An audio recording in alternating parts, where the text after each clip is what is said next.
Bloomberg, 5th of September 2023, lack of demand in China, is the biggest unknown in the oil and gas crowd? Chinese statistics are hard to rely on. At best, their figures are fraudulent, and at worst, they're a huge fake.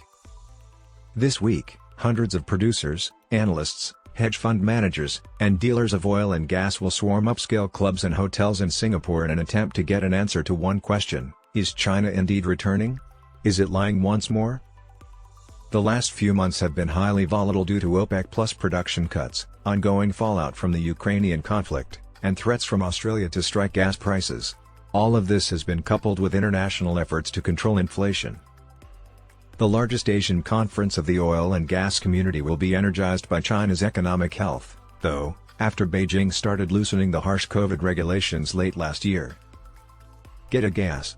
Amidst the global energy crisis last year, China's liquefied natural gas imports were severely curtailed by high costs, economic slowdown, and pandemic limitations. This alleviated the situation for the rest of the world.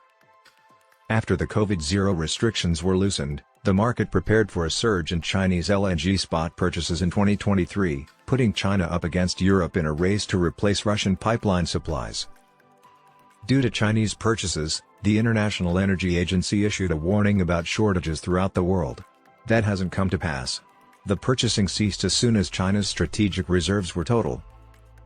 China was the world's largest customer of super-chilled fuel in 2021, nevertheless, during the first 8 months of 2023, the country's LNG imports increased by 11% over the same time the previous year. And a large portion of that annual increase was covered by new long-term contracts. With winter approaching, China is once again the multi-billion-dollar question.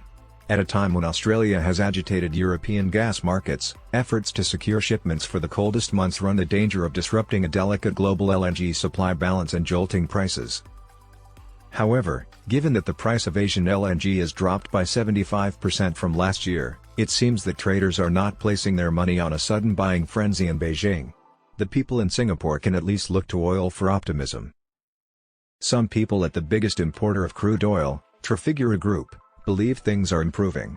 According to Ben Lukic, co-head of oil trading, the real estate sector is struggling, but other areas of the economy are performing far better.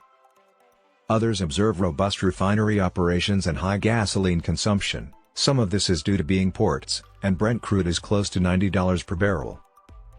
The autumn travel slowdown is expected to cause demand for passenger jet fuel to decline for a fourth straight week, according to Bloomberg NEF.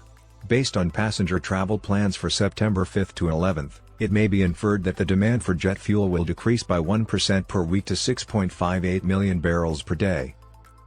This weekly decline in demand is expected to be led mainly by Asia and North America, which will be reduced by 2.3% and 0.9%, respectively.